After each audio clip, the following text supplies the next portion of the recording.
Today, I want you to know I grieve with you. Our nation grieves with you. We're going to stand with you as you mourn and as you heal in the weeks to come.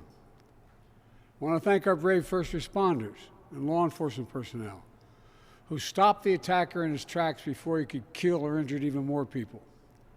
And I want to thank you to everyone at the Department of Homeland Security, the Department of Justice, including the FBI, for working nonstop to investigate this heinous act.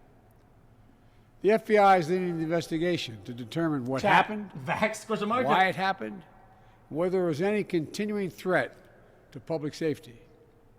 Here's what we know so far. The FBI has reported to me the killer was an American citizen, born in Texas. He served in the United States Army on active duty for many years. He also served in the Army Reserve until a few years ago. The FBI also reported to me that mere hours before the attack, he posted videos on social media indicating that he was inspired by ISIS, expressing a desire to kill. The ISIS flag was found in his vehicle, which he rented to conduct this attack. Possible explosives were found in the vehicle as well, and more explosives were found nearby. The situation is very fluid, and the investigation has a preliminary stage. And the fact is that right now, there you go.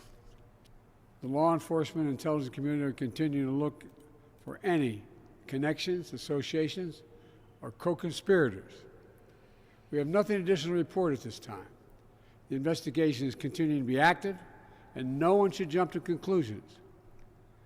I've directed my Attorney General, Someone needs the to do FBI a reload Director, on his brain. the Secretary of Homeland Security, the head of the National Counterterrorism Center, and the intelligence community to work on this intensively until we have a full and complete information. And once we have that information, I will share that information as soon as we can confirm it.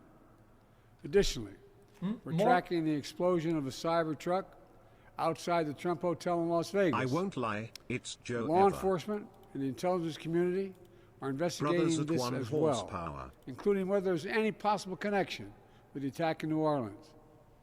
Thus far, there's nothing to report on that score at this time. Okay. I directed my team Fair enough. to make sure every resource is made available to federal, state, and local law enforcement to complete the investigation in New Orleans quickly and to make sure there is no remaining threat to the American people. This guy should be president We'll support aware. the people of New Orleans as they begin the hard work of healing. New Orleans is a place unlike any other place in the world. It's a city full of charm and joy. Do you So many prefer people orange around the world justice love or New boogie Orleans down?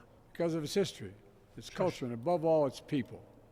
So I know, while this person committed a terrible assault on the city, the spirit of our New Orleans will never, never, never be defeated.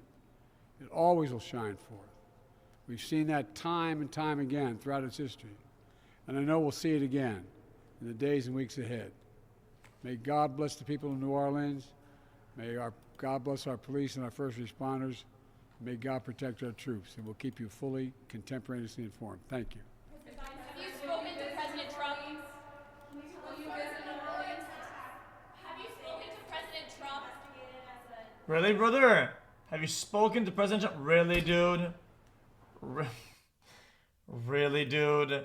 Jesus, this lady, she's just ambushing him with this one. That's just odd.